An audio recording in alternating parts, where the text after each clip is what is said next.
Okay, I'm going to get started this morning by welcoming everyone. Welcome to Wat Tung. Nice to see all of you guys here. Welcome to everyone joining us online as well. Today is what we call our Pali Canon and English study group, which I'll explain to you guys what that is after we do our meditation, because we start each class with meditation, and I'll guide you guys in a breathing mindfulness meditation session, and then we'll start our class afterwards to help you guys learn the path to enlightenment.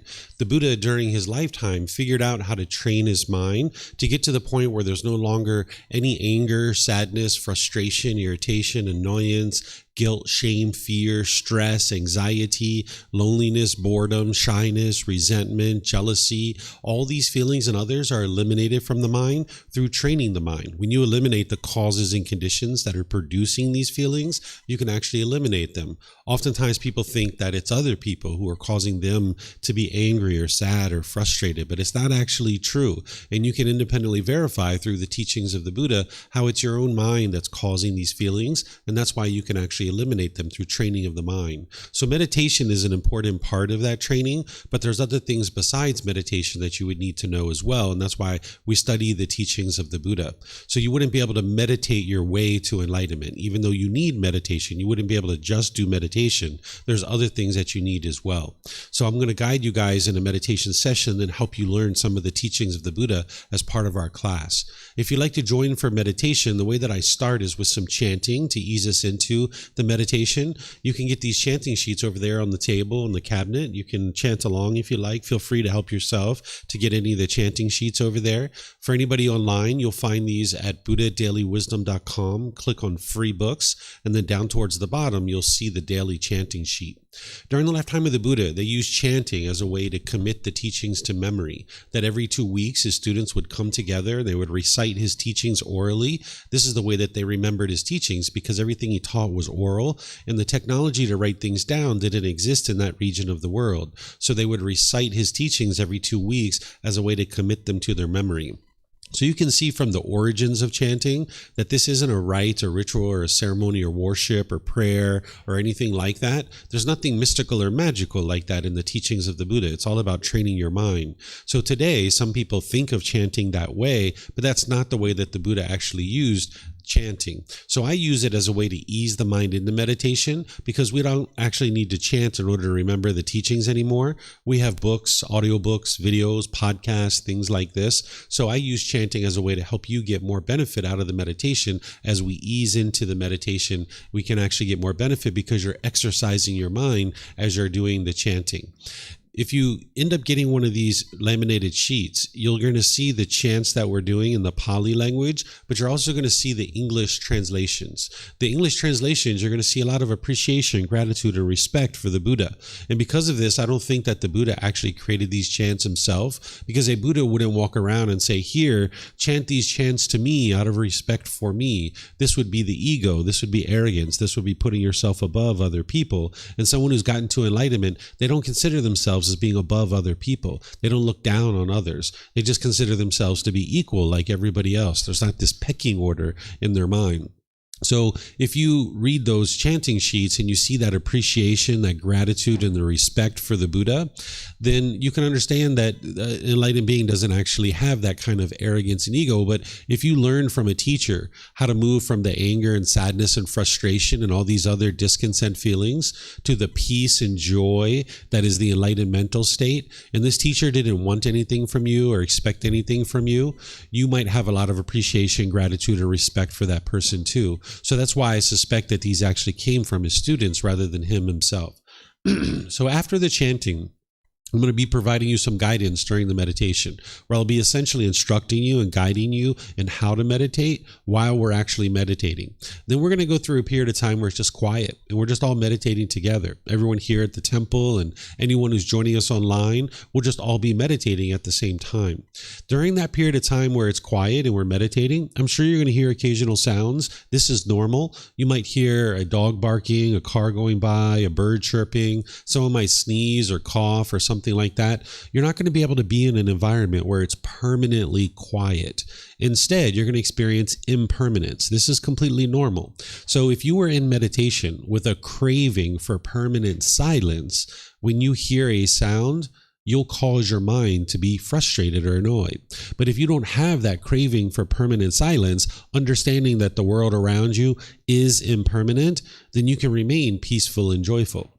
But as long as you have that craving for permanence, you'll cause your mind to be annoyed or frustrated. So just know that there's going to be sounds in the environment. They're going to arise, they're going to change, and they're going to fade away. This is completely normal. And you can just reside peaceful and joyful, understanding that the world's working exactly the way that it's designed to work, that the world is impermanent. After that period of time of quietness, when we're meditating, we're going to come out of the meditation with some more chanting, and then that's where I'll start today's class.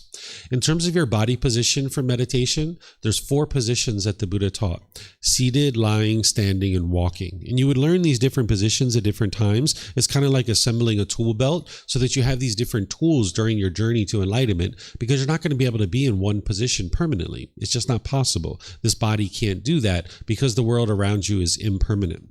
Oftentimes students are learning in the seated position, so I'm going to give you some guidance on the seated position, but just understand there's these other positions that students would learn as part of their journey to enlightenment as well.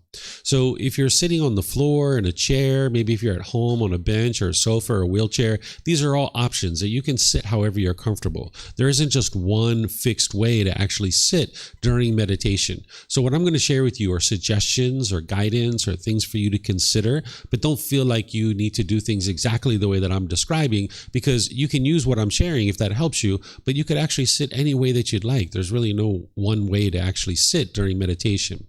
So if you're on the floor, people oftentimes like to use cushions to kind of soften their seat. That's an option for you.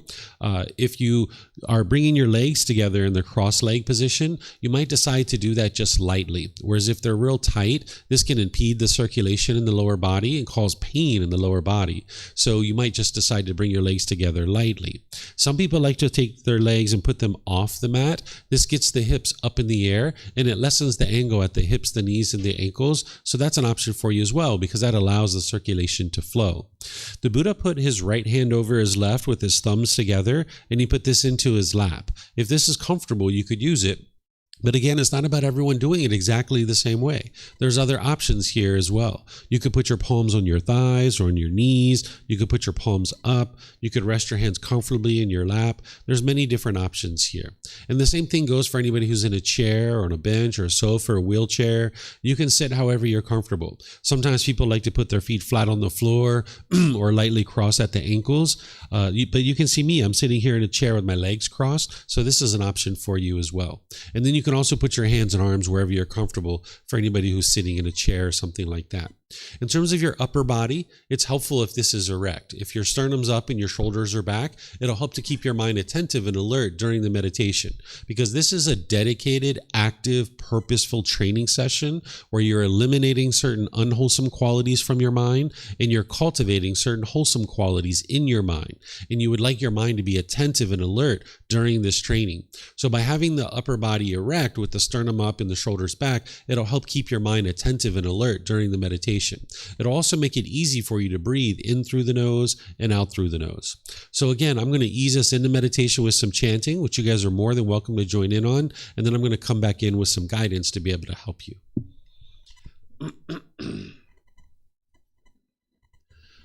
Arahang Samma Sambuddho Mahakawa Bhutang Mahakavanang Apivateyami Savakato Mahakavata Tammo Dhammang Namasami Supatipano Mahakavato Savaka Sangho Sanghang Namami Namo Rasa Bhagavato Arahato Samma Sambuddhassa นะโมอะระหะสะภะคะวะโตอะระหะโตสัมมาสัมพุทธัสสะนะโมอะระหะสะภะคะวะโตอะระหะโตสัมมาสัมพุทธัสสะอิติปิโสมะคะวะอะระหังสัมมาสัมพุทโธวิชาจารณังสัมมุโนสกขาโตโรกาวิตุ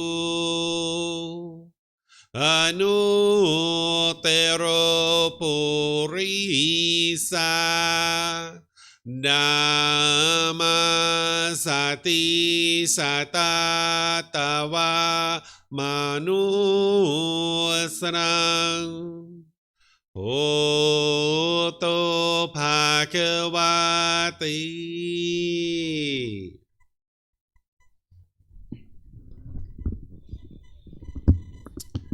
Okay, with the lower body and hands and arms comfortable, in the upper body erect, just close the eyes and start breathing in through the nose and out through the nose. Here you're just looking to establish the breath, a nice, natural, steady, consistent breath. Not forced or controlled, just a gradual inhale through the nose, experiencing the full breath. And then whenever you're ready, exhale out through the nose. Breathing in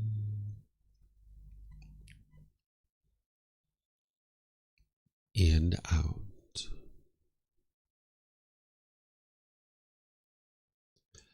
Breathing in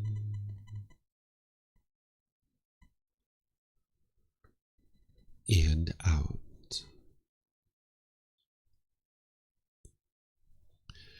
Your breath may not match up with the guidance that I'm providing, and that's okay. This is your practice. I'm just here for guidance. You can use this voice as a reminder that whenever you get to the next inhale, breathing gradually through the nose, developing a nice, natural, steady, consistent breath. And then whenever you're ready, exhale out through the nose, experiencing the full breath. Breathing in and out.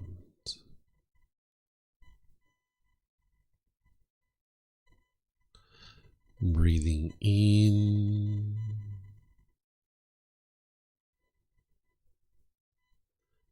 and out.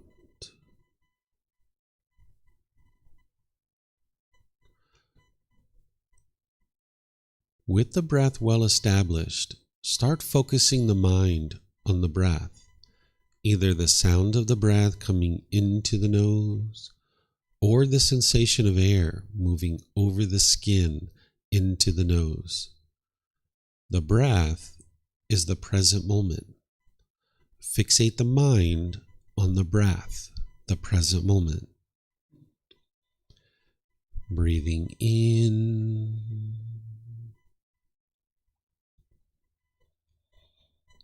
and out.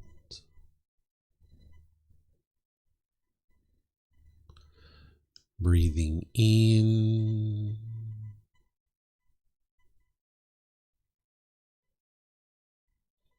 and out.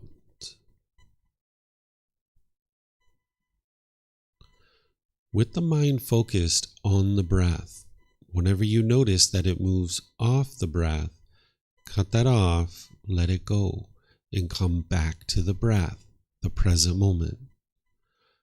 No need to observe the thought, label it, judge it, analyze it, or even try to figure out where it's coming from. Whenever you notice that the mind is moved off the breath, cut that off, let it go, and come back to the breath, the present moment. Breathing in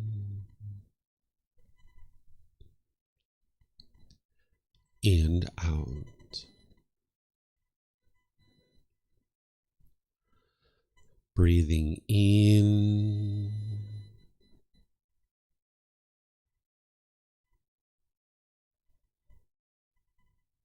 and out.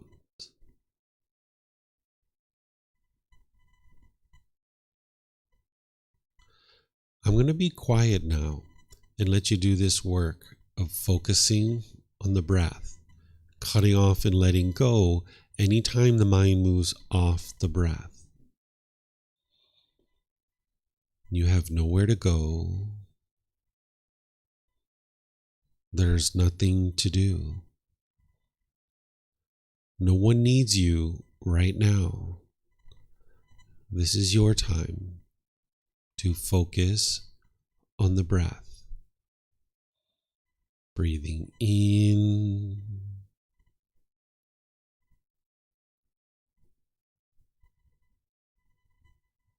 and out.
สัมมาสัมพุทโธมหาเกวาพุทธังมาเขวันหังอภิวาเทมิ สวากขาโตมหาเขวัตตาธัมโมธัมมังนามัสสามิสุปฏิปันโนมหาเขวัตโตสาวกสังโฆสังฆังนามามินับโมรัสสะภะคะวะโตอะระหะโตสัมมาสัมพุทธัสสะนับโมรัสสะภะคะวะโตอะระหะโตสัมมาสัมพุทธัสสะนับโมรัสสะภะคะวะโตอะระหะโตสัมมาสัมพุทธัสสะอิติปิโส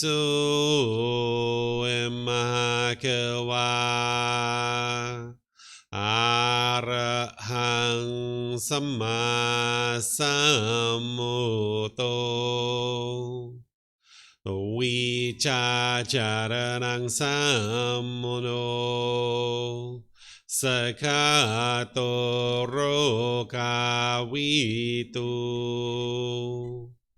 อนุเตโรปุริสานามาสติสัตตาตาวามนุสนังโอโตภาควาติ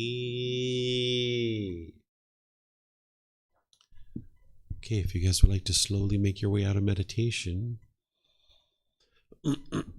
Once again, welcome to all of you guys. Nice to see everyone here at the temple. Welcome to everyone who's joining online as well. Nice to see all of you guys this morning. This is called breathing mindfulness meditation. This is a primary form of training that the Buddha used in order to move his mind to enlightenment. There's plenty of other things that an individual would need to learn and understand and practice in order to get to enlightenment, but this is one of the primary trainings that he used because it addresses one of the primary problems that he found in the mind. What the Buddha discovered about the unenlightened mind is that it has craving, desire, attachment, wants, and expectations. The mind is longing, yearning for things, wanting things to be a certain way. And if the mind gets what it wants, what it expects, then you get pleasant feelings like happiness, excitement, elation, thrill, exhilaration, euphoria.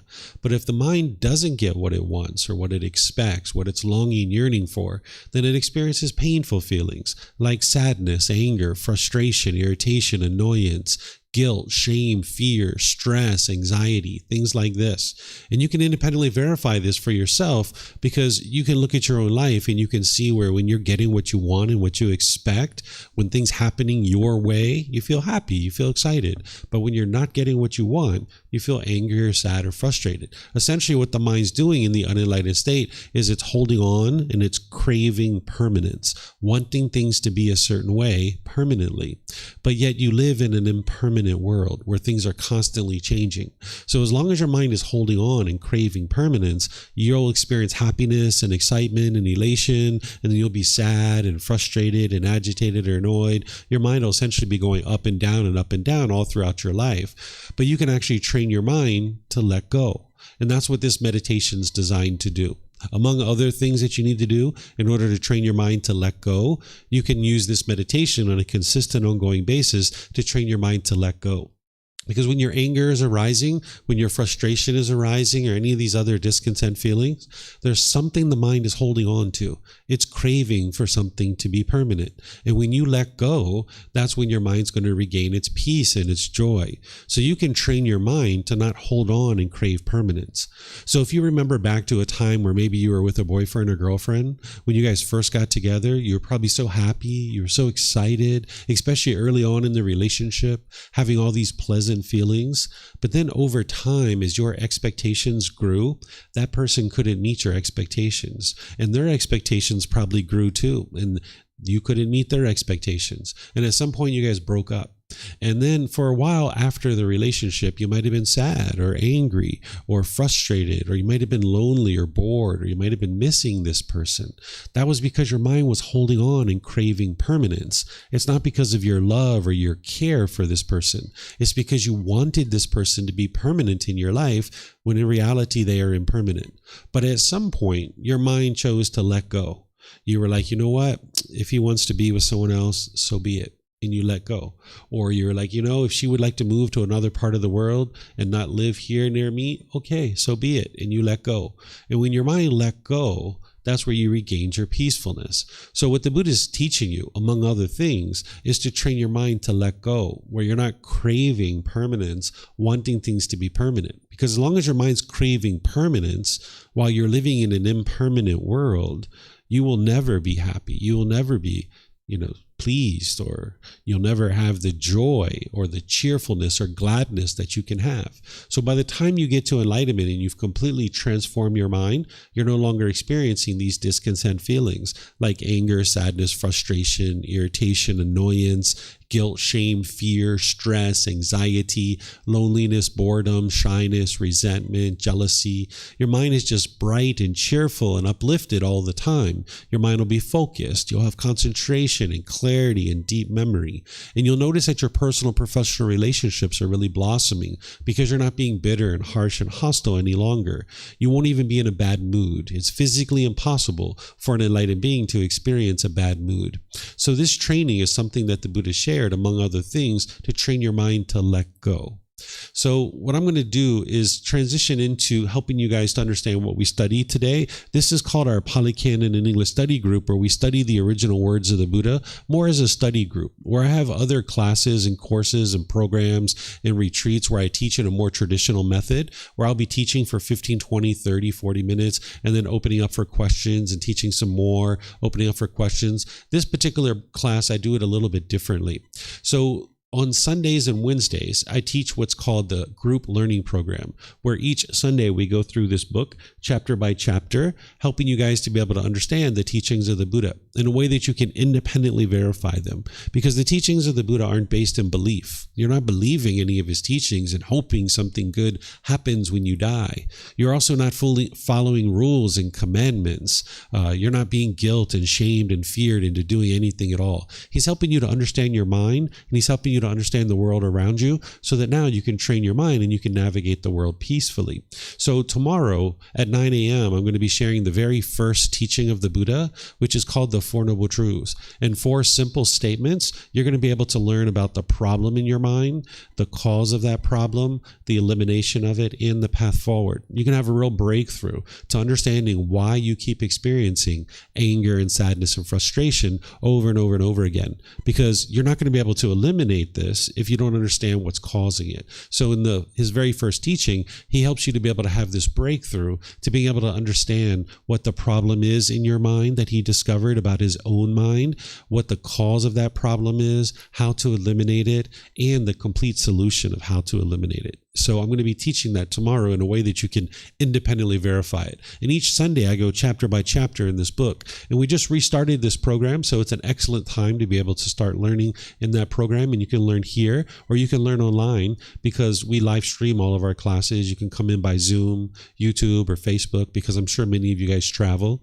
And where you can't attend a live class, they're actually recorded, so you could actually watch the recordings. So I teach at 9 a.m. here, and I teach at 9 p.m. from my home And that means no matter where you are in the world, whatever time zone you're in, you have a live class available to you. And then again, when you can't attend live, you have the recordings. And all these books and classes and programs are available for you at no cost. You can actually get this book on our website by downloading it for free. You can take it and go print it if you like. You can get printed versions here by just reimbursing us for our printing cost so that we can go purchase more books for other people, or you can order it on Amazon and get it that way. So there's lots of opportunities for you to learn here. And we have various courses and programs and retreats all throughout the year that you can attend here or online. On Saturdays, today, what we do is it's called the Pali Canon and English Study Group, where we study all the other volumes of this book series. I share a 13-book series with students, and volumes 2 through 13 is what we focus on in the Pali Canon and English Study Group. And oftentimes people have already established a foundation in the teachings of the Buddha before they come into a program like this. But if that's not what you've done yet, that's okay. You can actually attend this program at any time, because right now we're actually in volume 11 of this book series, which is titled The Realms of Existence. This is where the Buddha teaches about hell, the animal realm, afflicted spirits, the human realm, and the heavenly realm. Now, you heard me share that nothing in the teachings of the Buddha are based in belief. You can actually independently verify the cycle of rebirth and the 5 realms of existence. You might not have the wisdom of how to do that right now, but that is a possibility for you to gain that wisdom to understand how to independently verify that there's this cycle of rebirth, of continuous rebirth over and over, and that there's these 5 realms. Today, we're actually in chapters 61. We're starting with chapter 61. And the way that I do this program is I invite students here at the temple and anybody who's joining in Zoom to be able to volunteer to read this chapter in any of the chapters. So you can see like this chapter here, it's not even a page long, right? So we've got the original words of the Buddha. We've got a reference that takes you back to his original source teachings. The Pali Canon is the original source teachings of the Buddha. It's 45 volumes of books that are about this thick. So this is like an excerpt out of that book. So I provide the reference so you can go back and see where it came from. Then I provide you some teachings that are helping you to understand how to integrate this into your life and get the most benefit out of it. So what I do is I invite students here or in Zoom to be able to read the chapter. Then I share some teachings on that for a few minutes, helping you guys to further understand what the Buddha is teaching. He teaches very clear, very concise, and very precise, but it helps to have a dedicated practitioner and teacher to be able to guide you through and helping you to understand how these teachings connect to each other. Because you can't really approach the teachings of the Buddha in isolation. It's helpful to understand all the other connected teachings. And because we're in volume 11, it really helps to have somebody kind of help you to be able to understand what's being taught.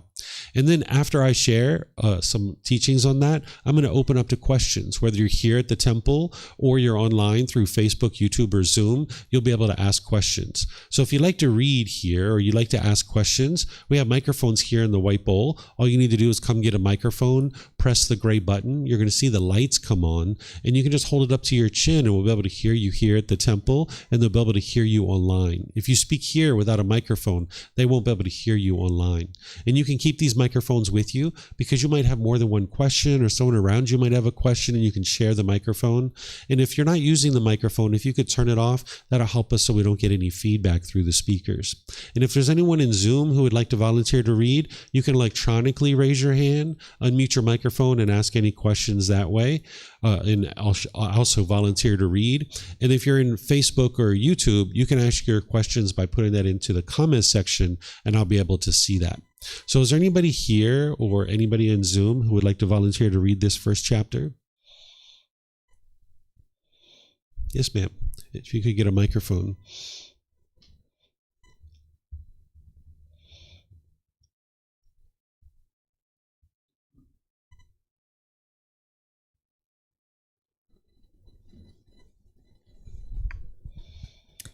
Cause of ill will. By what fetters, sir, are beings bound? Gods, humans, asuras, nagas, gandhabas, and whatever other kinds there may be, whereby, although they aspire to live without hate, harming, hostility, or ill will, and in peace, they yet live in hate, harming one another, hostile, and with ill will. Ruler of the gods, it is the bonds of jealousy and material gain that bind beings so that Though they aspire to live without hate, harming, hostility, or ill will, and in peace, they yet live in hate, harming one another, hostile, and with ill will. But, sir, what gives rise to jealousy and material gain? What is their origin? How are they born? How do they arise? Owing to the presence of what do they arise? Owing to the absence of what do they not arise? Jealousy and material gain, ruler of the gods, take rise from happiness and sadness. This is their origin. This is how they are born, how they arise. When these are present, they arise. When these are absent, they do not arise. But, sir, what gives rise to being happy and sad? What is their origin? How are they born? How do they arise? Owing to the presence of what do they arise? Owing to the absence of what do they not arise? They arise, ruler of the gods, from craving, desire. Due to the presence of craving, desire, they arise. Due to the absence of craving, desire, they do not arise. Okay, thank you very much.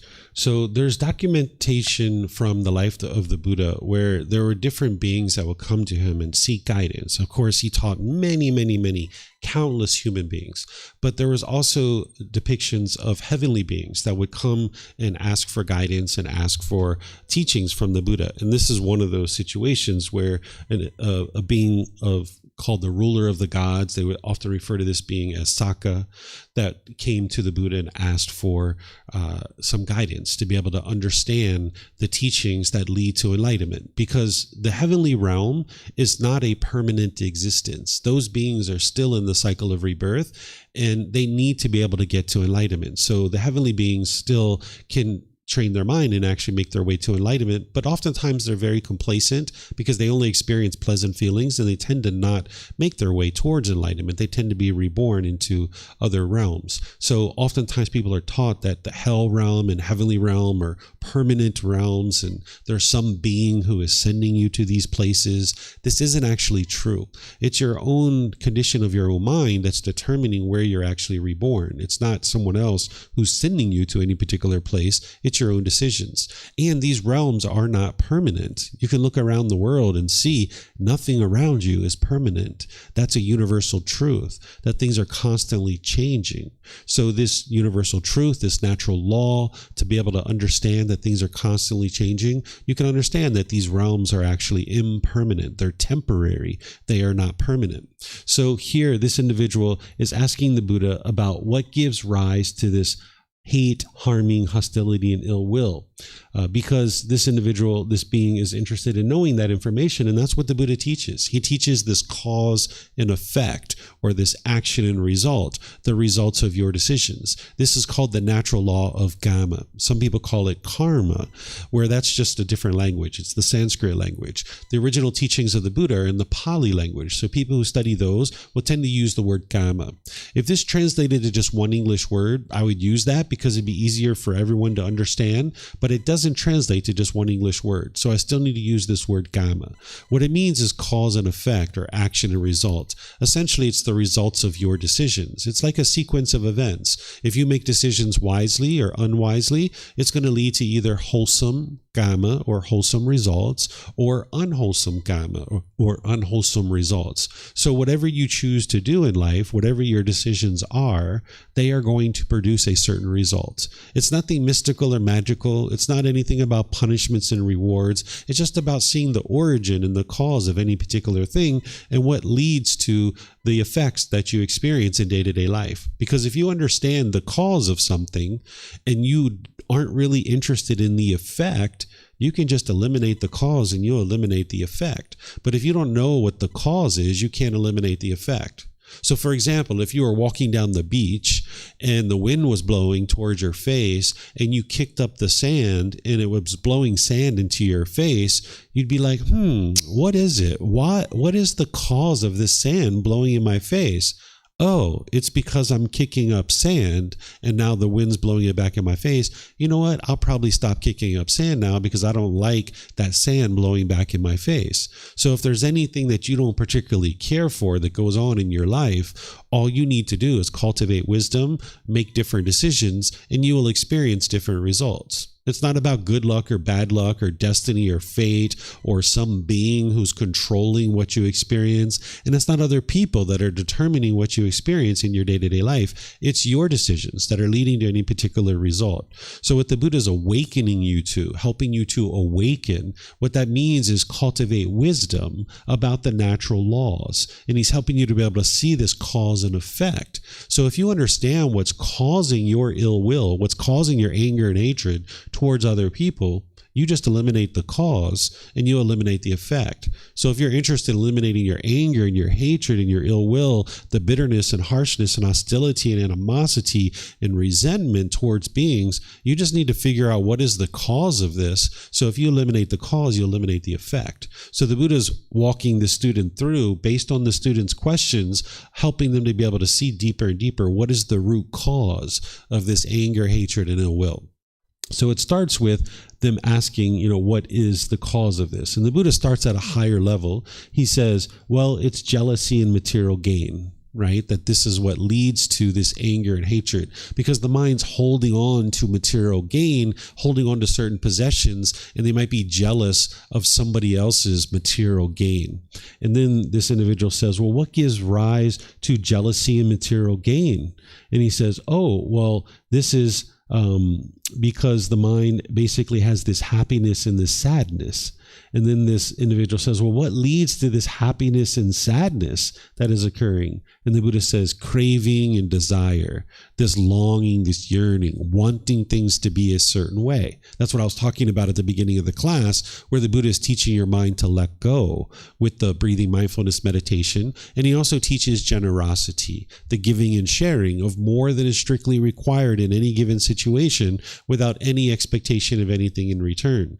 Because as long as your mind is holding on to your material gain and you're craving for things to be a certain way and you're jealous of what other people have, you will keep holding on and you will keep trying to accumulate more and more and more, because it's like, wow, look at me, I'm so rich, I've got so many nice things and you don't have these, and I'm better than you because I have all these nice things. I have a nicer car, I have a nicer house, nicer clothes, nicer jewelry, nicer mobile phone. Look at me, I'm so great. But when you train your mind to give and share with others without any expectation of anything in return, you can live open-handedly and you can be joyful in sharing with others. And this will train your mind to let go. Along with the breathing mindfulness meditation, generosity will help train your mind to let go. That's what's going to eliminate this craving, desire, attachment where the mind's longing, yearning, and chasing. But if you are all the way over here on the other side where you were indifferent and you could care less about other people and you were selfish about the things that you had, that's not going to lead to peace either. So if you were chasing and trying to accumulate lots of possessions just to show off, that's not going to lead to peace and joy. But if you were over here and you could care less about your own growth and your own development in life, that's not going to lead to peace and joy either. So the Buddha taught you to practice the middle way, where you're gradually working towards wise decision making, where you can have certain goals and objectives and interests that you're working towards obtaining in your life. So you're going to need to practice the middle way. And the Buddha guides you in how to do this through what's called the Eightfold Path. The Eightfold Path is the core central teaching of the Buddha, and tomorrow's class that I was mentioning is the very first part of that Eightfold Path. So this Sunday and next Sunday, I'm going to be teaching the entire Eightfold Path over these two individual class sessions. And this is the core central teaching of the Buddha that's guiding you with the tools and techniques that you need in order to implement into your life to be able to practice this middle way, which is a better way of life, a better way of going forward in life. Rather than craving and longing, yearning and expecting things and holding on to things real tightly, that's not going to lead to peace and happiness. But over here, where you could care less about what's going on in your life and you're maybe lazy or lethargic or complacent, that's not going to lead to peace and joy either. So it's the middle way of gradually working towards goals, objectives, and interests that are going to actually lead to the peace and joy. So the Buddha gets down to this root cause of what's causing the ill will, the anger, the hatred, the bitterness, the hostility. It's craving, desire, attachment. So, for example, if you want your mom and dad or your brothers and sisters or your coworkers or your neighbors, if you're having a longing, yearning, and expecting them to be a certain way, when they do things your way, you'll be happy. But when they don't do things your way, you'll be angry or frustrated or agitated or annoyed. This is what's causing that anger and hatred in your mind. Sometimes people think it's other people who are causing you to experience this, but your mind has certain expectations, certain things you want everybody to do. The mind is craving permanence. And with the mind's ego, the mind thinks my way is the right way, and the way everyone else does things is the wrong way. And if they do it my way, I'm happy, and I like these people because they're meeting my expectations. They're doing things my way. I like them. But if people don't do things your way, you might dislike them. So that dislike is actually coming from your own mind, and that can lead to the hatred and the anger and the resentment and the animosity. So the Buddha teaches you about impermanence. Everybody's different. Everyone's going to do things a different way. We're not all going to do things exactly the same way, and we can learn to have love and kindness for everybody. Understanding that everybody's different, everybody's unique, and that not everyone's going to do things our way. And that is okay, because there's more than one right way to do things in the world, right? There's many wise ways to do things in the world. But as long as we think our way is the right way and everyone else is doing things the wrong way, then you'll have certain people you like because they're doing it your way, and then you'll have certain people you dislike. And you might even end up hating those people. And that's no way to live life, because it's only harming your own mind to hold on to that hatred and that anger. You can actually eliminate it out of your mind, and then you can get to a point where you have love and kindness for all beings, because it's actually easier for you to love all beings than to hate people. Carrying around hate and anger, it's a real burden to carry around. You'll get exhausted carrying around anger and hatred in your mind. This is why sometimes you might get home at the end of your day and you're just exhausted or tired, because the mind's chasing and having cravings and expectations and wants. But you can actually lift that out of your mind, remove that burden, lay it down, and now you can walk through life having love and kindness for all beings, realizing that everybody's different. But you need to be able to train your mind to do this, because it's one thing to sit here and talk at the temple about how great it is to go around the world and love everybody, but it's a whole other thing to go out there in the world and actually do it. And that's where the consistent ongoing training that the Buddha teaches, namely the Eightfold Path, is going to help you to do that. So do you guys have any questions on this chapter? Anything you'd like to ask? Remember, for those of you guys online, you can put your questions into Facebook, YouTube, or in Zoom. Or you can raise your hand in Zoom and ask any questions that you like. Okay, I don't see any questions here. Oh, you have a question, sir? Yeah, if you could come get a microphone, and you can keep it with you, because then if you have more than one question or people around you have questions, you can share it. Yeah, sure, take it with you. You can take a couple if you like, spread them around. We have plenty of mics.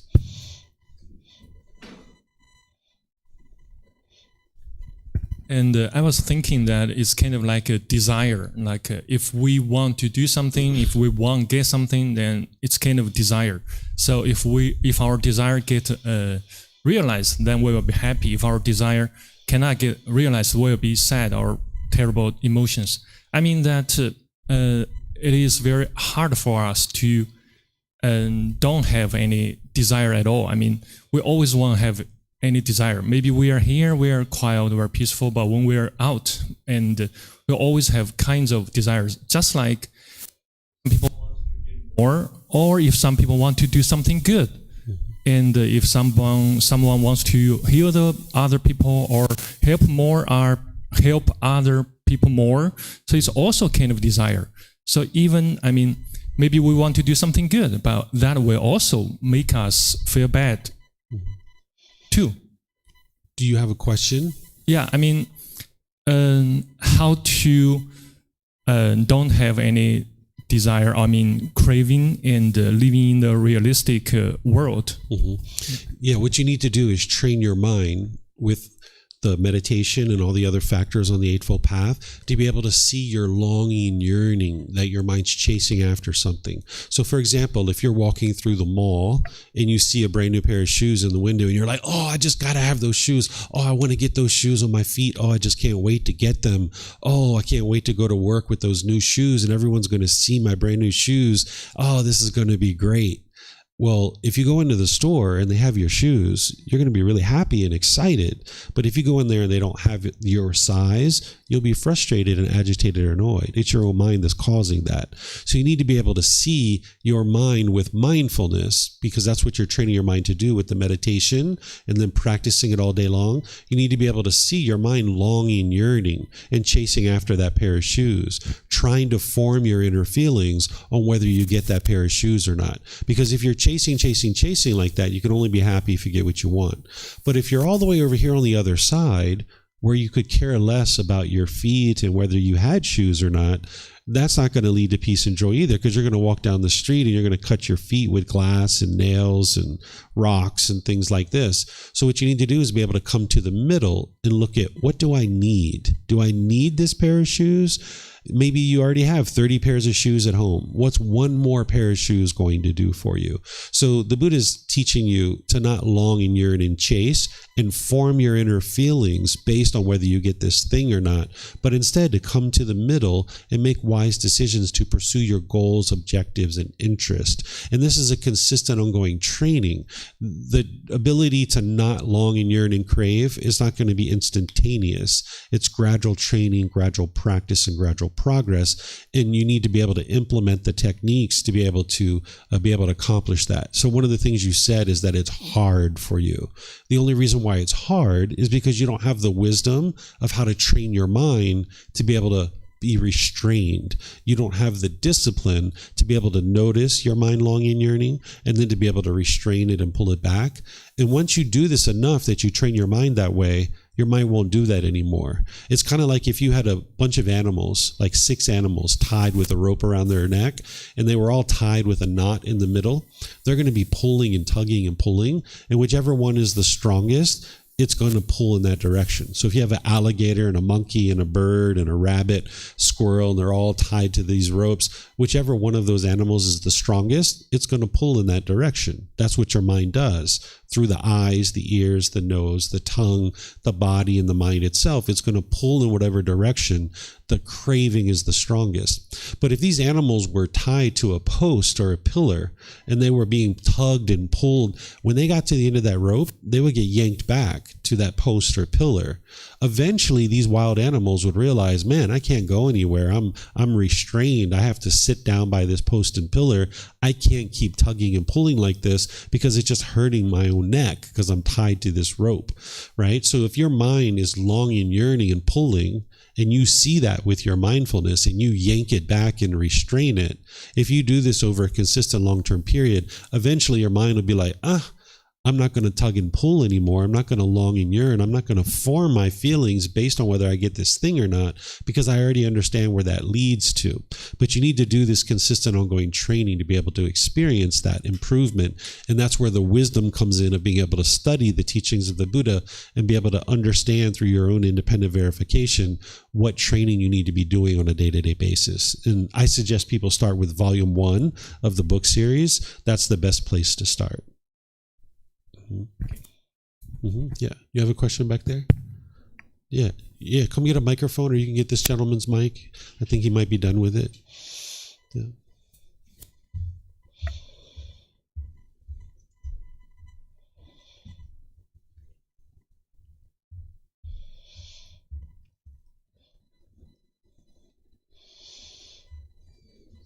You just need to press the gray button. It just takes a second for the mic to engage.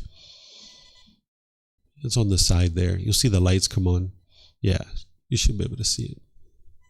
Wondering, how do you know exactly when something is a good goal or a good thing to pursue? How do you distinguish between something being either harmful or not? Mm-hmm. Because sometimes you try to do something good, mm-hmm. and then you don't really understand what you're doing, and you end up harming someone without that intention. So how do you distinguish between these things? Yeah, so the more wisdom you cultivate about the natural law of karma, of cause and effect, you understand what is wise and unwise, and what is harmful and what is harmless. This is part of the training. But one of the things you can look at is, are you causing harm to someone's physical body? Are you causing harm to their material possessions? Are you causing harm to their reputation? These are ways that you can cause harm to others. You can't cause someone else to be discontent. You can't cause them to be angry or frustrated or irritated. Even if people are blaming you for causing them to be angry, you're not causing their anger. But you can cause them physical harm. You can cause harm to the material possessions, or you can cause harm to their reputation. And any time that you cause harm, that harm's going to come back to you. So you would like to learn this natural law of karma more and more closely. And that's what the Buddha is teaching you through things like the Eightfold Path, the 5 Precepts, and other teachings. He helps you to be able to see how your decisions can lead to either harmful consequences because you're causing harm, or you can practice harmlessness where your decisions aren't causing harm to others. So whether it's wise or unwise for you as a person to go forward, like, should I go be an engineer or should I be a doctor? You know, that's a personal choice for you to decide based on your own personal interests and your objectives. But while you're being an engineer, if you steal from your fellow classmates, you're causing this person harm because you're damaging their material possessions. You're taking it away from them. Or if you were in class and you were poking the person in the eyes next to you, you're causing harm to this person. They're probably going to slap you or hit you, or something's going to happen to you that's going to be an unwholesome result of your unwise decisions. But when you're just sitting in class and you're listening to the professor and you're taking notes and you're diligently studying, you're not cheating on your exams and things like this, then you're not causing any harm. And this is why you'll have wholesome results that are occurring in that situation. So there's a whole host of things that could be harmful. And that's where the Buddha teaches you through the Eightfold Path and the 5 Precepts and other teachings of how to practice harmlessness through things like your intentions, your speech, your actions, and even your livelihood, how you choose to sustain your life. He explains to you how you could potentially cause harm through your job or occupation, and he gives you guidance that you can independently verify to see how to make wise decisions that are harmless. So it would take me a lot of time to explain every single facet of that. That's what the books are for. That's what the other classes are for. But some of the basic things you can look at is, am I causing harm to someone's physical body, their material possessions, their reputation? But if you'd like to go deeper than that and see the real tangible things that the Buddha taught, you're going to need to start with volume 1 of the book series and then study some of the other classes and courses and retreats that I share to be able to help you see the real detail in that, because that's where the real benefit is coming. And that's what you're awakening to, is this natural law, to be able to see what's wise or unwise or harmful or harmless, because the more and more you make harmless decisions, you'll be able to experience more and more wholesome results in your day-to-day life. Because if you put out harm's going to keep coming back to you. But when you awaken to this natural law and you're making harmless decisions, more and more wholesome things are going to be coming back to you. So you're on the right track in what you're asking. It's just I don't have enough time to explain everything to you in just a 5-minute response. But that's what the books are for, the classes and the retreats and everything else. Mm-hmm. Yes, ma'am. Why people have desire?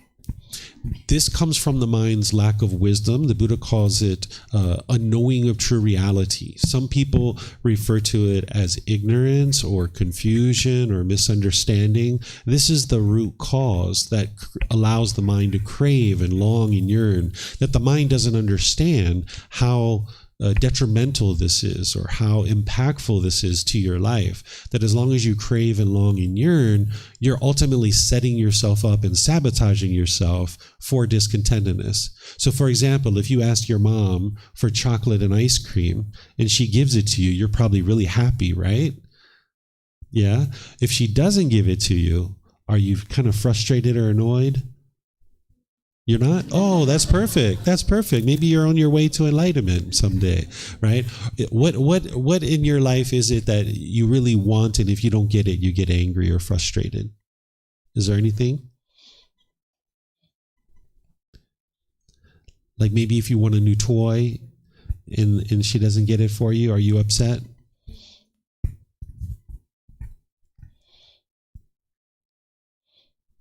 Okay. All right. I'm sure there's things in your life that your mom probably knows what they are, right? Things that you get upset about, right? But anyway, to answer your question, the root cause of craving is what's called ignorance or unknowing of true reality or misunderstanding or confusion.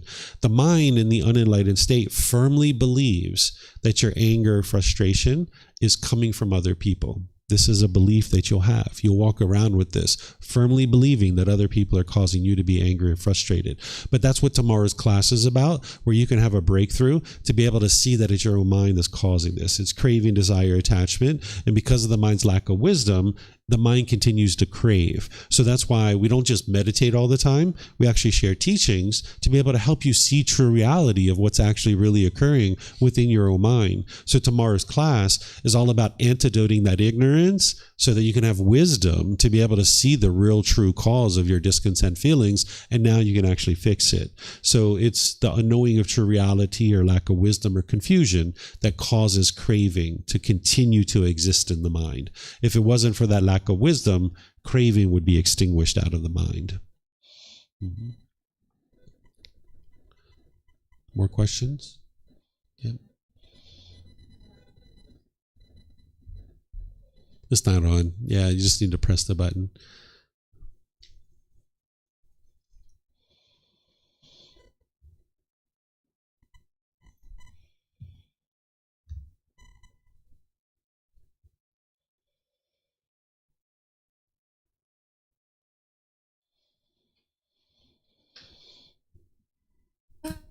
Hi. There you go. Yeah, I understand like desires are quite dangerous and we need to put a lot of efforts working on that. But I also feel sometimes the desires can be good motivations for us to longing for some things. And we can also make efforts and make a difference to the world.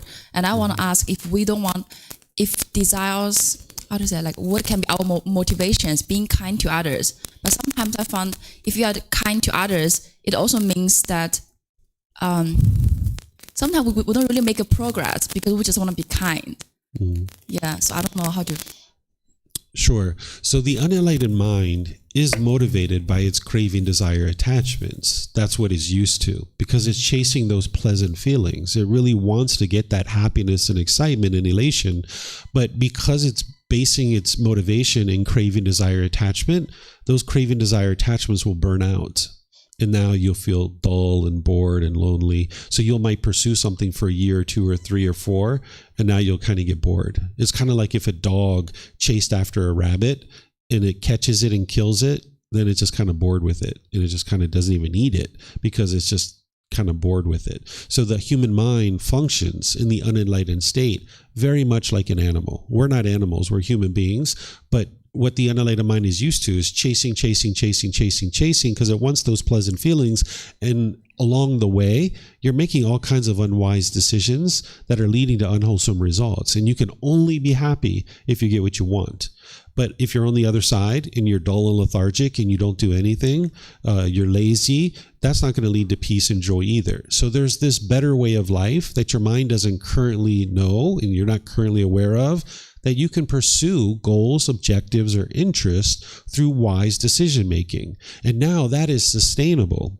That is something that you can always be fulfilled with. It doesn't matter because if you accomplish your goal, great. And if you don't accomplish your goal, fine, you can still be happy.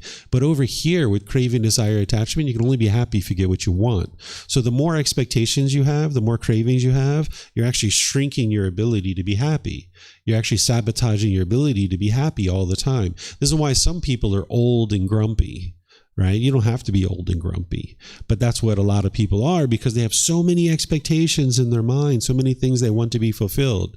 If my mom and dad does this, if my brothers and sisters do this, if my boss does this, if my bank account is this, if I have this kind of house, I have this kind of car, if the weather is like this, then I will be happy, right? So your happiness is shrinking because the mind's having this craving, desire, attachments. So when you get rid of that and you're not trying to chase after that stuff, but instead through wise decision making, walking towards your goals, objectives, or interests, you can actually be happy all the time. It doesn't matter what's going on in your day-to-day life. And that's what the Buddha's guiding you to, is what's called unconditioned happiness, unconditioned joy, where there doesn't need to be any condition met in order for there to be happiness in the mind. Over here, this is called conditional happiness, where you can only be happy if certain conditions are met. And that's why your happiness shrinks and you haven't been able to get to permanent happiness yet, because your mind is basing its inner feelings on whether you get what you want or not. So you can learn how to be motivated and how to have enthusiasm and ambition without craving, desire, attachment. But the mind needs to learn how to do that. And that's part of the training. Mm-hmm. Okay. Yes, ma'am. Wait. I have a practical question. Like sometimes I don't expect for something, but something good happen in my life and my emotion goes up, and something bad happen, my emotion goes down. How to deal with it? Just tell myself all things will pass and cut it off? What you would like to do is understand that the conditioned pleasant feelings are just as much a part of the problem as the painful ones. Oftentimes it's very understanding for people to understand that, yeah, anger, sadness, frustration, irritation, annoyance, guilt, shame, fear, stress, anxiety, yeah, we'd like to get rid of all of that, but they don't understand that the conditional pleasant feelings are just as much a part of the problem. What we mean by conditional pleasant feelings is that the mind can only be happy if it gets what it wants. Certain conditions are met, right? So if your mind can only be happy in those situations, that means, like, let's just say you get a new job and now you get so happy and excited. Wow, I got this new job, more money, better title, nicer office. Wow, I can't wait to go to my new job. I'm so excited. Well, 3 years from now, when they fire you or they lay you off or the company goes out of business, you'll be sad. You'll be frustrated because you allowed your mind to get to the excited point when you got the job. So then when you don't have the job, that condition isn't being met anymore. So that conditional happiness isn't permanent because it's based on a condition. So now the mind goes to the sadness. Just like if you got happy when it was sunny outside, your mind would experience sadness when it was raining, right? So what you got to be able to do is when you see the conditioned pleasant feelings arising, they're usually going to be tingling over the shoulders, tingling up the back of the head, over the skull. Some people call this warm fuzzies, and they actually enjoy it a lot. It feels very pleasurable. And people even desire this, right? But you need to be able to see, my mind's about to form a conditioned pleasant feeling. And if I allow it to do that, then the painful one's waiting right around the corner. So let me cut off and let go of this conditioned pleasant feeling so that I can just be happy and joyful all the time, where there can be unconditioned joy. So if you're willing to let go of the temporary happiness, you can get to the permanent happiness. But if you're not willing to let go of the temporary happiness, you can't get to the permanent happiness. So the breathing mindfulness meditation and generosity is training your mind to let go, so that then when you can see the bodily sensations, not just with the pleasant feelings, but the painful ones too, you can cut it off and let it go. So your mind is alerting you through the bodily sensations that you're about to form a conditioned feeling. It's like an early warning system. With something like anger, it's going to be like tingling in the body, tightening in the chest, tightening in the throat, heat in the face or pressure in the skull. I'm sure you've experienced this prior to getting angry. If you can notice that with your mindfulness and you can cut it off and let it go, redirect the mind towards something else, you'll preserve your mind. It won't get angry. It won't get frustrated. And if you do this enough, there won't be any arising of any discontentedness because you've eliminated the cravings, desires, attachments. So the way this looks in day-to-day life is like, say you were watching the news and you saw something on the news and you're noticing the frustration starting to build as a bodily sensation. Rather than just sit there and dwell in that, cut it off the news, go for a walk, go out for a bike ride, go to the bathroom and wash your hands, go do something else. This is going to redirect your mind towards something else, and it's going to train your mind to cut off and let go. And if you do that enough, you'll eventually get to the point where you can watch the news and you understand like, it's unfortunate that all these things are happening, but you're not going to form your feelings based on it because you've trained your mind. Because your mind was like, I'm going to get a conditioned feeling here. I don't like what I'm seeing on the news. This doesn't look good. And you're like, nope, not going to let you get that conditioned feeling. And the mind gets restrained. It's like the animal being tied to the post and pillar. And when it pulls, it keeps getting yanked back. Right? So you keep yanking your mind back. And over time, the mind's like, okay, I'm not going to form that conditioned feeling. She's not going to let me do it. So I'm just going to sit here and be calm and be peaceful and be joyful, regardless of what's going on. So you don't have to feel angry and sad and frustrated, but you need to be able to see those pleasant feelings as part of the problem. So if you watch the news and you're getting all these pleasant feelings like, wow, look at all these wonderful things happening in the world. This is so great. Wow. Well, then you're going to feel angry when there's something unfortunate happening in the world. So you need to be able to cut that pleasant feeling off, learn how to enjoy things in life, but not get conditioned pleasant feelings so that you can get to unconditioned happiness, unconditioned joy, where your mind's just always cheerful and always joyful. Thank you. Yeah. And one more question, sorry. What should I do in a regular basis for every day, like medication for how long every day? Yeah, so what the Buddha teaches, he teaches a lot of detailed teachings that you need to have. But when a student asked him, they said, can you boil it down for me? What can I do on a day-to-day basis? He suggested that you practice generosity, where you're giving and sharing more than is strictly required, such as your time, your effort, your energy, and your resources, without any expectation of anything in return. That's going to train your mind to let go. He also taught that you should meditate every single day, which is breathing mindfulness meditation and loving kindness meditation, because breathing mindfulness meditation is helping you to develop mindfulness and awareness of mind and concentration. And it's also helping you train your mind to let go. And your loving kindness meditation is teaching your mind and training your mind to eliminate anger, hatred, and ill will and arise loving kindness. And then he taught that you should practice moral conduct, improve your moral conduct, because there's certain moral conduct that you're involved in right now that is unwise. You might be bitter and harsh and hostile or frustrated or annoyed, and that's coming out through your intentions, your speech, and your actions. Typically, that's going to happen in the relationships where you're the closest to people, like your parents, your siblings, your life partner, your children, people like this that you're really close to. You'll find it really hard to be loving and kind in those relationships all the time. Even though you have loving kindness in your mind towards those people, you have craving, desire, attachment. You want them to be a certain way. And when they're that way, you're happy. And when they're not, you're angry or frustrated. So the more you get your craving, desire, attachment out of the way with the breathing mindfulness meditation and generosity, then your moral conduct can improve. But you need the guidance of the Eightfold Path to understand wise moral conduct. So that's what I'm going to be teaching over the next 2 weekends, is helping you guys to be able to understand this Eightfold Path, because that's where the Buddha teaches you things in terms of your intention, speech, and actions and other things that you can function wisely.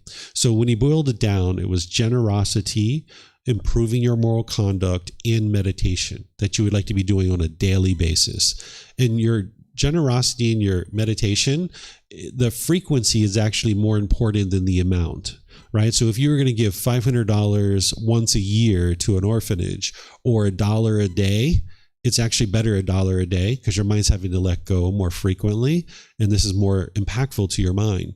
And it's the same thing with your meditation, that if it was a matter of one meditation for 30 minutes or 2 for 15, the 2 for 15 in one day is going to actually be better for you than the 1 for 30 minutes, because your mind's being trained more frequently throughout your day. So you would like to be able to do your generosity, improve your moral conduct based on the Eightfold Path, and practice meditation daily. And this is going to help you to get to enlightenment, along with all the other teachings that he shares. You're welcome. Yes. Plenty of questions. You guys can come get the mics and help yourself. And so it's actually like a follow-up what you answered. The first question she asked, just now you mentioned, say we watched a piece of news, probably a very sad piece of news, and let's say I can try to say unaffected by that, because it's just something that I shouldn't feel emotion emotional about. But then what if that kind of thing actually has an impact on me? Like someone actually, say for example, bullies me or physically or emotionally hurts me. How can I still like keep my mind or emotion being affected by that? Sure. So it's important to know that other people can't cause your emotions. So they're not emotionally affecting you. They can cause harm to your body. They can cause harm to your material possessions, or they could cause harm to your reputation, but they're not causing your emotions, your feelings. So for example, if someone stole money from me, that's an unwise decision for that person, right? And they're going to experience the consequences of that. There are certain consequences that they will experience. But if I'm angry or frustrated, it's my own mind causing that because I'm holding on to the money and craving for it to be permanent, when in reality, this money is not permanent in my life. So this person hasn't caused me to be angry or frustrated. It's my own mind that's causing that. So what you need to be able to do is you need to be able to eliminate the craving, desire, attachment. What we're talking about here is you need to train your mind to let go. And the way you do that is through generosity with money. You would train your mind to give and share. And you have to do that from the middle way. You know, if you were giving extensively, you wouldn't have what you need for yourself. But if you were never giving to other people and sharing with others, you'd be quite selfish and holding on to things really tight. So you need to be able to train your mind to give and share. Same thing with like this physical body. If someone punched you in the face, they're harming this physical body. But if you're angry or frustrated, it's your own mind that's causing it because you want this physical body to be permanently comfortable. When this physical body can't be permanently comfortable, you're going to stump your toes sometime walking in your house. You're going to, fall down and hurt your elbow or something like this. These things are going to happen. No matter how enlightened you are, you will still experience sickness, aging, death, loss, and destruction. You can't avoid those things because that is impermanence, that the world is impermanent. But what you can eliminate is you can eliminate your craving for permanent health. And now you understand that this body is going to be sick sometimes. This is normal. That's impermanence. And now when this body's sick, I understand that that's normal. I'm not craving permanent health. So now you can maintain your peace and your joy. Or when you're aging and you see a wrinkle or a gray hair or something like this, you're like, this is normal, right? Nothing wrong here. This is normal. This body's not going to be permanently youthful, and you can maintain your joy. Or when you're getting close to death, you can understand, or the people around you die, right? You can understand like this is normal. This is a normal part of life, that people arise, they change, and they fade away. I don't need to be upset just because mom's going to die or dad's going to die. And then the same thing with loss and destruction. As your material possessions are experiencing loss and destruction, you just understand like, okay, this is normal. I'm going to make decisions to try to keep them nice, but I understand that they're sometimes going to get destroyed and sometimes I'm going to lose them. And that's just the natural part of the natural laws and the universal truth of impermanence. So if you experience bullying, getting bullied, you can understand like, okay, this person's trying to bully me. They're trying to put this pressure on me, trying to control me. I'm going to defend this being. If somebody comes at me and tries to attack this being, I'm going to try to cause as least amount of harm as possible so that this being can't cause this being harm. But then I'm just going to make decisions to go away from this person. I'm not interested in spending time with this person. It's kind of like if you were driving down the street and someone was driving erratically in a car or in a motorbike. What you would like to do is probably let off the accelerator and let them go ahead of you and just be like, hey, get as far away from me as possible because you're driving erratically and I'm not interested in your decisions impacting me. So I'm going to just get as far away from this driver as possible. So it's the same thing in day-to-day life. Is if someone's trying to bully you, you know that they're making unwise decisions and you'd like to get as far away from that person as possible. But that by itself isn't going to solve any kind of painful feelings that you're experiencing. You need to eliminate the craving, desire, attachment that everybody will treat you a certain way. Because if you have an expectation of permanence that everybody's going to treat me polite, kind, friendly, and respectful, when someone doesn't do that, you'll be angry and frustrated. So you need to understand the world is full of impermanence. Some people are going to be polite, kind, friendly, respectful to you, and those are the people you tend to hang out with. But every once in a while, you're going to have someone who's impolite, unkind, unfriendly, and disrespectful.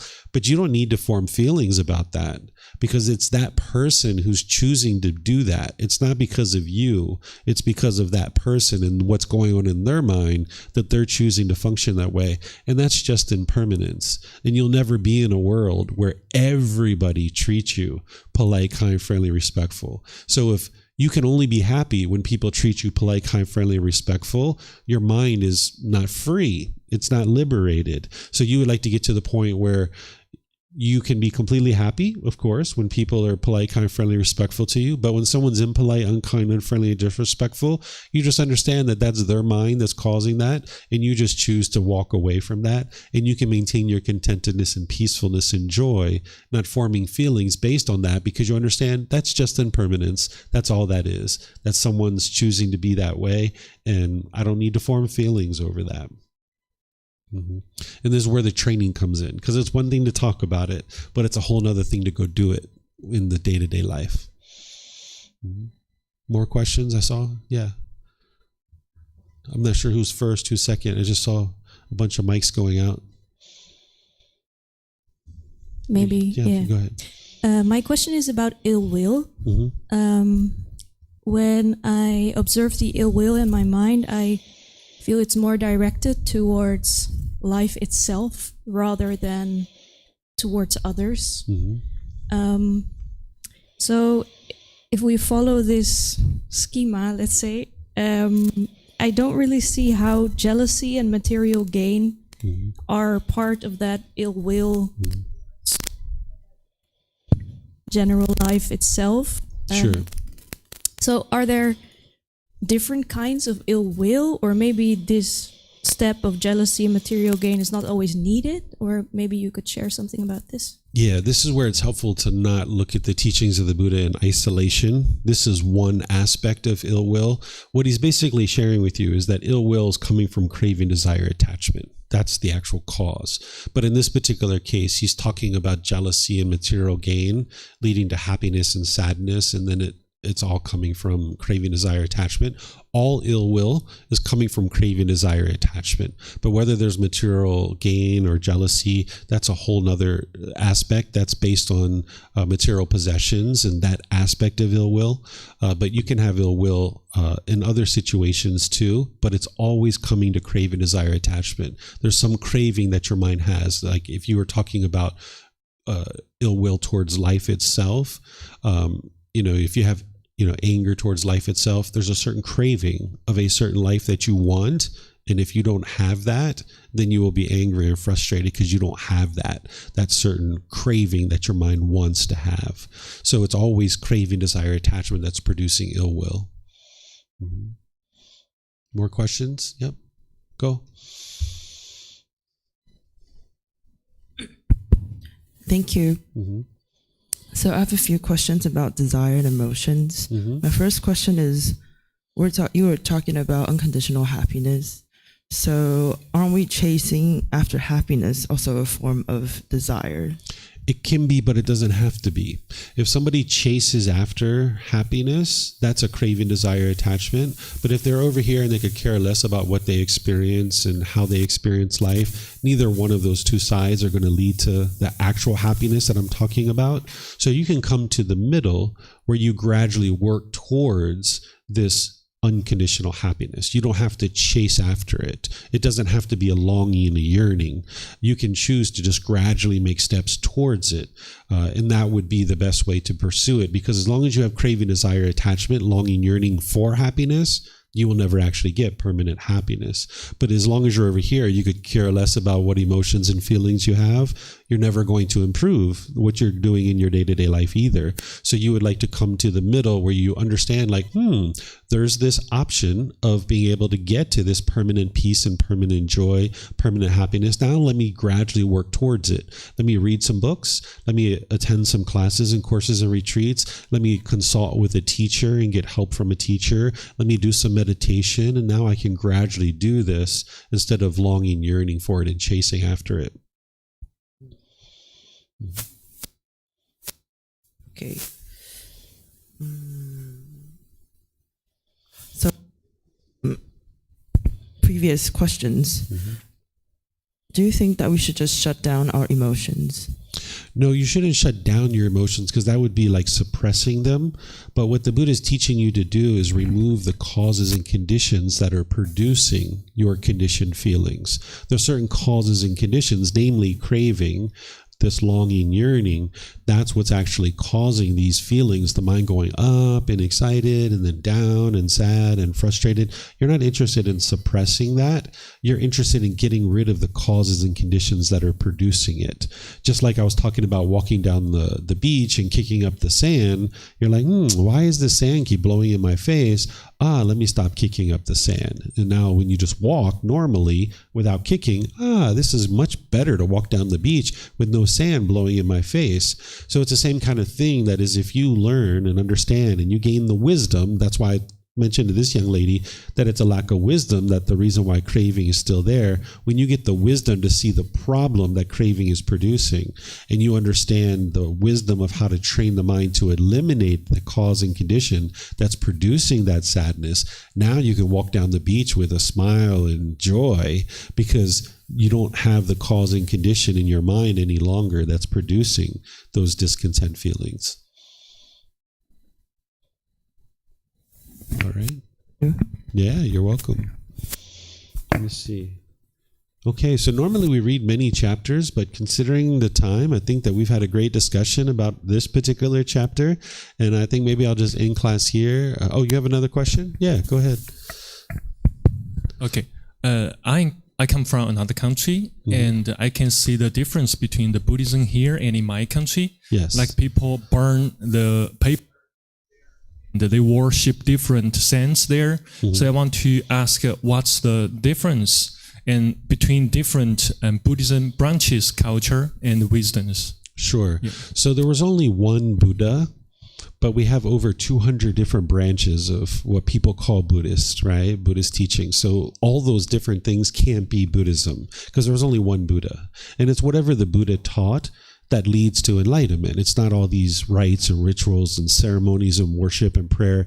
The Buddha never taught any of those kinds of things. He didn't teach you to have rites, rituals, ceremonies, worship, and prayer. He taught you to train your mind, cultivate the mind, uproot certain pollutions out of the mind. And when you uproot those pollutions out of the mind, that's what's going to produce the peace and joy. There's no amount of rites, rituals, ceremonies, and worship that's going to lead to wisdom, right? Because that's the antidote. The number one problem is the ignorance or the unknowing of true reality, the confusion, misunderstanding. And part of that confusion and misunderstanding is that rites, rituals, ceremonies, worship, and prayer is going to lead to some beneficial result. There's no amount of water that I can sprinkle on you that is going to help you to cultivate wisdom and make better decisions and improve your life. There's no amount of strings that I can tie on your wrist that's going to lead to wisdom and help you make better decisions in your life and produce better results in your life. So while you'll see all these different things, even here in Thailand, you'll see people worshiping the Buddha or praying to the Buddha, feeding statues, giving food and water to the statues. This isn't what the Buddha actually taught. So these are big misunderstandings in the world.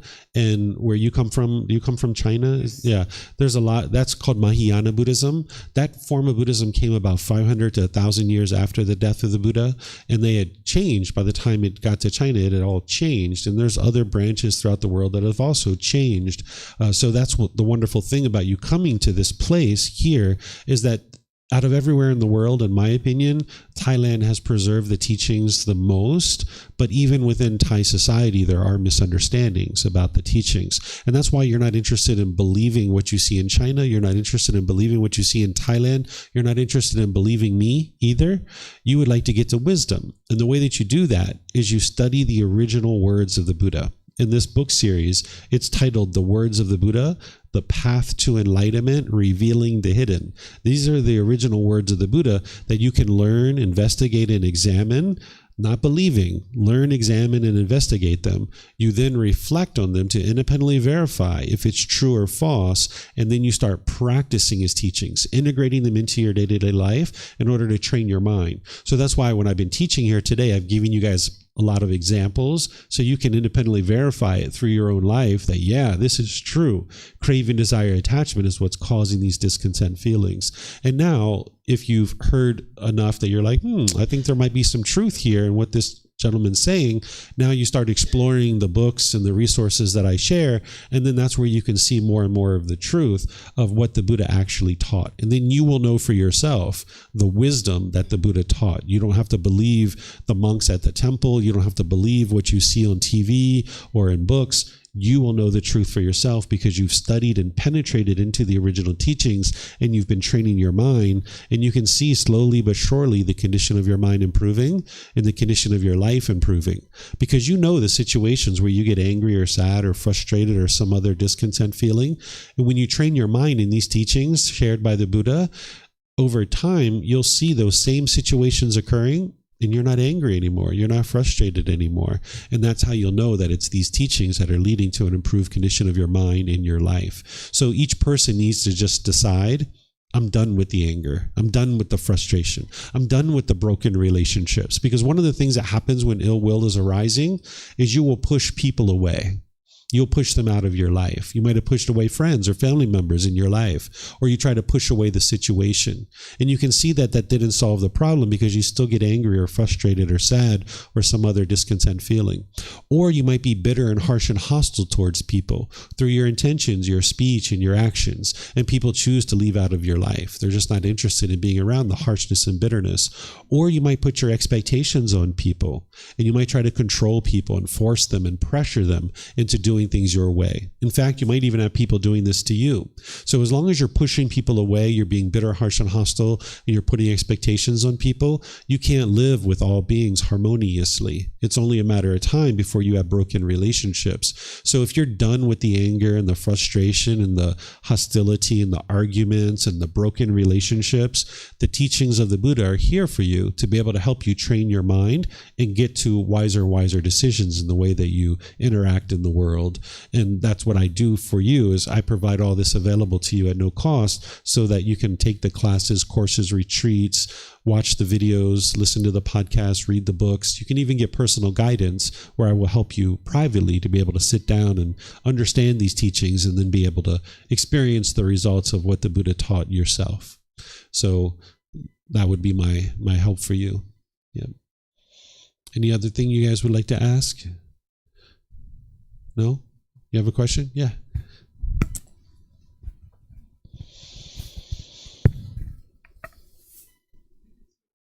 The mic's not on yet. Microphone check. Maybe it's maybe a bit off topic, but the question of whether happiness, especially like your own happiness, is the highest good you could go for, or a very high good. Mm-hmm. That's not very self-evident for me. Maybe are like things like justice or that are considered higher goods than happiness or peace sometimes. Mm-hmm. Like that your own happiness feels like a byproduct of striving for something larger than that. I'm not sure what your question is. It's like how does it follow that trying to be in this peaceful state is like the higher good? Like, is this a highest good that you should strive for? Why? Yeah, the reason why is because as long as you're experiencing anger and sadness and frustration and all these other discontent feelings, your mind is going to be shaken up. It's going to be unsteady. It's going to be unstable. And it's very uncomfortable for the mind to experience that. And now when you're making decisions in your day-to-day life, because your mind is unstable and unsteady and shaken up, as you're making decisions, you're going to be making unwise decisions, and now you're still experiencing unwholesome results. So it's kind of like walking down the beach, continuing to kick up the sand over and over and over again, and your mind's getting more and more angry and more frustrated that the sand keeps blowing back in your face, but you keep doing it. You keep kicking up the sand, where what you would like to do is be able to get to a point where your mind's stable and steady and it's peaceful and it's joyful and it's happy, because now you can make wise decisions and you can actually be more impactful to the people around you. Like if you have a interest to help other people and you're interested in seeing the world become a better place, then you becoming peaceful and joyful is going to help with that. Because as long as you're out in the world with a lack of wisdom of these teachings, you're causing harm to other people. And you don't even realize in some situations that you're causing harm to other people. And as long as you're out there putting out harm, this harm keeps coming back to you. So by you becoming enlightened, where your mind is stable and steady and peaceful and joyful, and you're not causing harm to others, this is the very best gift that you could give to yourself and to other people, because you're now not causing harm to others. And now there's less harm for other people to have to deal with in the world. And now you can just help other people if that's what you choose to do, that you would like to help in whatever way that you choose to help, because you don't have any selfish desires anymore. You're able to do the things that you need to do in order to sustain your life and take care of your own life, but you can also be helpful and of service to other people too, in a way that you're not causing them harm. Because right now, whatever job or occupation you have, you're providing a certain amount of benefit and help in that situation, but there's probably certain things that you're doing that are maybe unwise, or maybe in your personal relationships, there's certain things that you're doing that are maybe unwise in those situations. And now that harm that you're putting out, other people have to deal with it. So by you training your mind, you can get to the point where you're not causing harm to others. And this is where your life will really be more and more successful, not just financially, but relationship-wise. You'll have very sustaining, fulfilling, and satisfying relationships because you're not causing harm to others. Because as long as you cause harm, there's going to be some people who aren't interested in being around that, so they will go away from you. Whereas if you get to the point where you're not causing harm to others, you'll have plenty of friends, plenty of people, plenty of business partners that are interested in doing work with you, because they can see that you're making such wise decisions, because these are natural laws and they will function and affect you whether you're aware of them or not. And even if other people don't know what these natural laws are, when you're practicing them, people will really appreciate your interactions and in the way that you are around them. So you'll have plenty of friends, plenty of business partners. Your family relationships will be significantly improved and much better. You'll have harmonious relationships. And this is a much better way for you to live your life rather than going around the world and causing harm, which is what an unenlightened being does to a certain degree. Mm-hmm. All right. More questions? Yeah, go for it.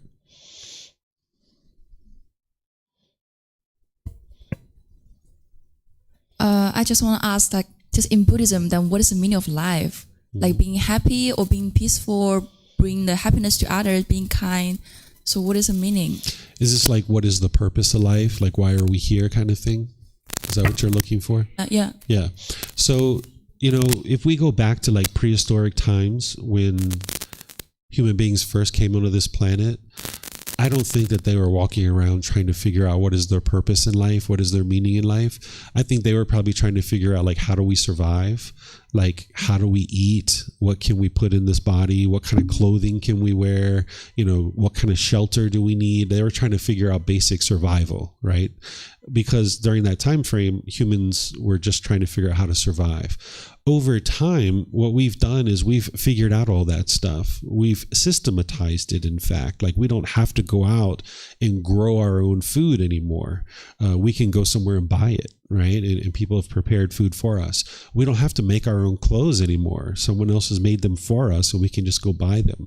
We don't even have to make our own shelter anymore. Someone else has made it for us, and we just rent it or purchase it or what have you. So we have systematized so much in human society that we have all this extra time in our life, and we sit around and we're like, what's the purpose here, right? Because people have already figured out all this ways to survive. In fact, we have so much time on our hands that sometimes we scroll social media for hours upon hours, or you might be watching YouTube videos for hours upon hours.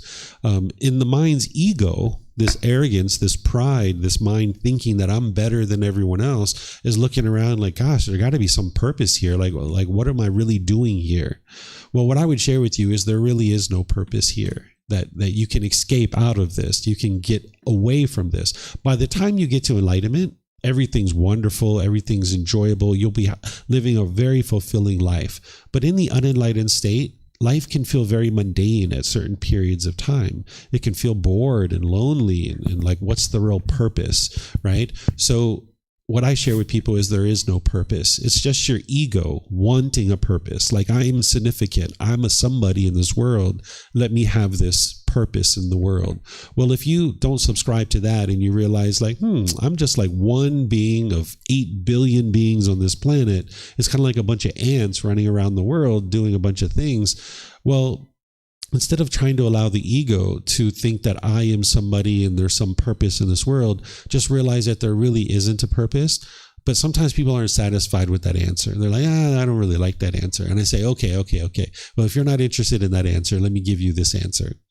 Your purpose in this life is to get to enlightenment so that you can dissolve your ego and you can get to the point where you've escaped the difficulties, the struggles, the misery of continuing to experience the anger and the sadness and the frustration over and over and over again. So that would be a really wise purpose for somebody, is to make your purpose to get to enlightenment. And of course, you're going to have friends, you're going to have family, you're going to have jobs and occupations and hobbies and activities that you really enjoy. And you'll do those things throughout your life. But you need to have some amount of training of your mind that's going to help you to dissolve that ego and get to the point where you realize that there's really nothing here and you don't need to keep coming back to nothing over and over and over again. That you can dissolve that ego and not have this desire for what is my purpose. Instead, just train your mind, enjoy your life, and get to the point where you can have an ideal life that you've created for yourself, where everything is enjoyable in your day-to-day life. Because by the time you get to enlightenment, every single aspect of your life, you'll be enjoying every single aspect of it. And right now, that's probably not the case. So if you don't prioritize getting to enlightenment and you stay indulged in all this pleasures that you're in, then you're never applying effort to actually escaping this constant rebirth over and over and over again. So that's what I would share with you. And there's a more extensive answer in this first book. If you go to the end of the frequently asked questions section, I put that in the frequently asked questions section because a lot of people ask that question. It's like, what's the purpose of life? So if you'd like to read it, I've written it out in a way that you can digest it there too. Mm-hmm. Yes, ma'am.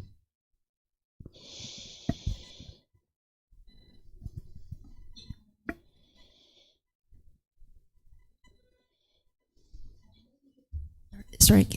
Okay, maybe it's not a question, just sharing with some the question, because I just asked my daughter this question, what's the meaning of life, maybe last month, and her answer is like, it's Buddha gave you a chance for a human life that you can help others, and if you don't cherish that, maybe next time you cannot be a human. Yeah, that's her answer. I see. Would you like me to reply to that? Yeah. So the Buddha is not the one who's giving you life. The Buddha is not like a god or anything like that. And you wouldn't be able to help others until you've learned how to help yourself. That's what getting to enlightenment is understanding how to do this inner work to help yourself. It's very admirable to go out into the world and help others.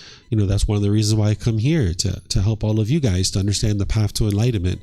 But until you've helped yourself, you can't help others. That's what the Buddha did. He got to enlightenment himself first, right? You have to cultivate the wisdom first. You are completely useless to anybody until you've cultivated wisdom yourself. So if I was going to have some skill, like if I was a dentist, I can't just decide I'm going to go be a dentist and start drilling on people's teeth. I need to cultivate wisdom myself first, and then I can go drill on people's teeth and solve their dental issues, right? So you always are interested in prioritizing your own growth, your own development, your own wisdom first. And then when you have wisdom, you can actually help other people in that situation.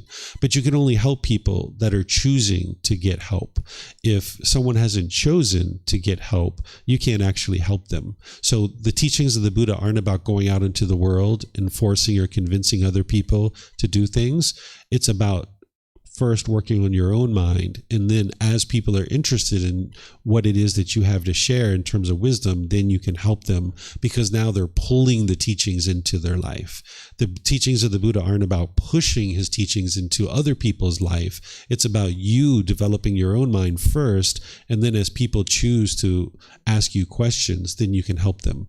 Because as you're becoming more and more peaceful, your family's going to be like, what are you doing? Like, I've noticed like something different about you. And you're like, oh, I've been studying the teachings of the Buddha. Well, what is that all about? Right? And then now you start helping them. But if you were trying to force it into your family's life, they're going to reject it. They're not going to be interested in it. So you always start with yourself first, prioritize your own growth and your own development. Then you can actually be helpful to other people. And like I was mentioning to this gentleman, by you choosing to not cause harm, you're actually helping other people automatically. By training your own mind and not causing harm to others, you're automatically helping other people in that situation. Mm-hmm. All right. For question? Okay. I think there are some people, they are bad treated when they were young, when they were a kid. So they are criticized a lot, so they will have a lot of pressure. So it's easy for them to escape from the current situation, and they repeat the bad things they have got when they were young. So they make terrible situation in their lives, and they feel it's unsafe. So they are nervous, anxious, and maybe couldn't sleep, and then maybe they have some physical problem. So my question is that how to shortly tell him or her that you are safe. Mm-hmm.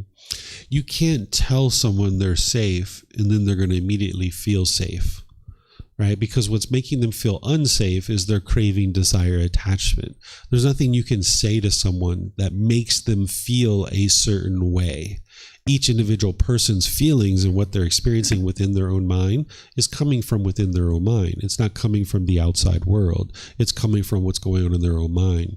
So while it's admirable that you're thinking that way, you need to be able to see the true reality that each individual is causing their own feelings. So if in a situation where somebody's experienced what you experienced growing up in kind of a hostile and bitter environment, this is what's called conditioning of the mind. The mind is being conditioned to think a certain way, to function a certain way, to process the world around them a certain way. This is part of that lack of wisdom and confusion and misunderstanding that the mind has. The mind's being conditioned. So what the Buddha is teaching you how to do is uncondition your mind, how to purify your mind so that you don't have to keep experiencing those feelings over and over and over again. So if somebody feels unsafe, there's certain cravings, desires, attachments that they have that's producing that. And now if they train their mind to release their craving, desire, attachment, the longing, the yearning, now they can get to a point where they always feel safe. But you're not going to be able to produce that for them. They have to choose to learn and practice and train their mind so it can let go and then feel safe. Okay, I think we're all done here. Let me just check online if we have any questions here. I don't see any questions anywhere. No questions? Oh, yes, ma'am. Yep.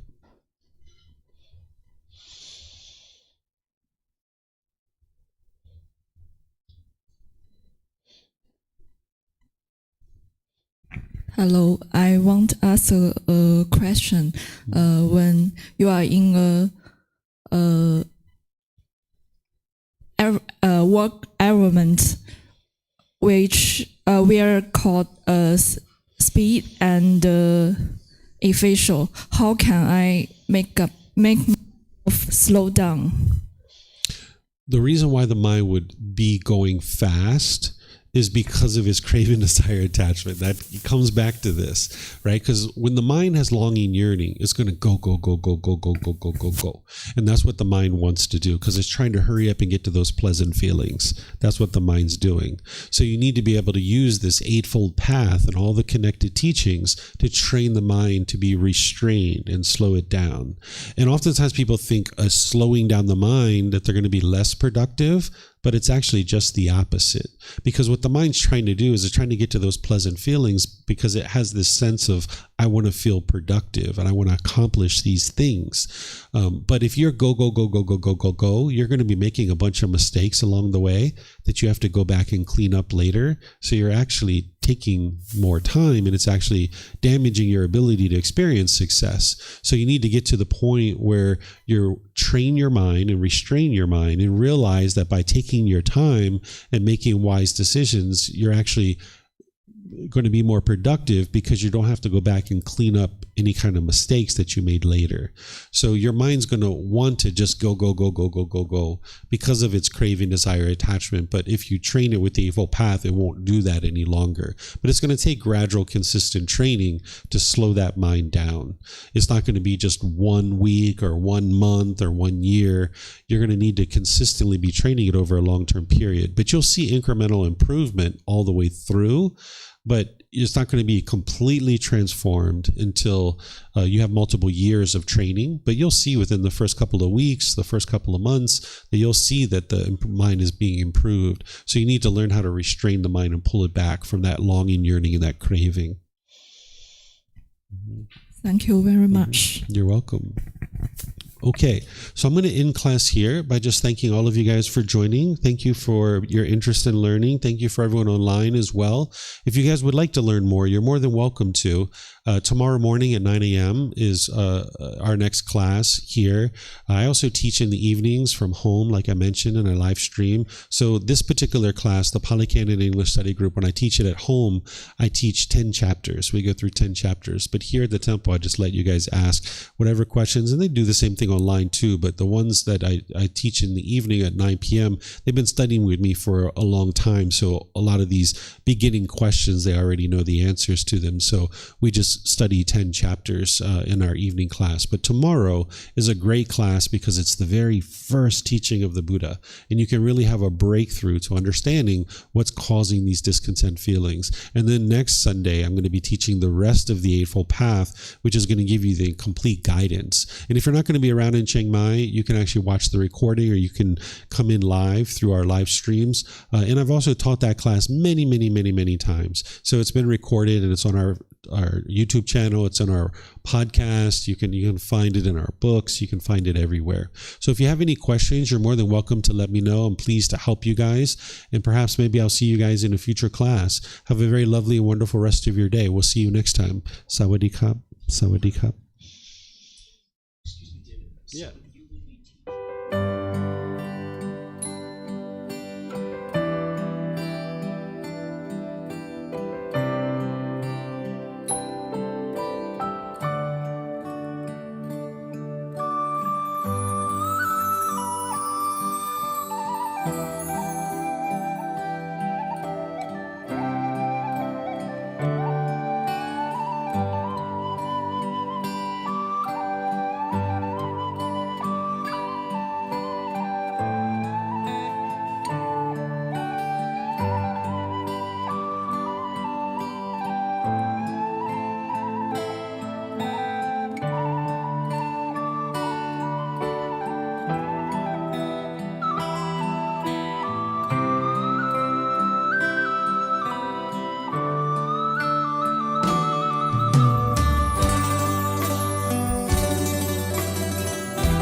Thank you again for watching.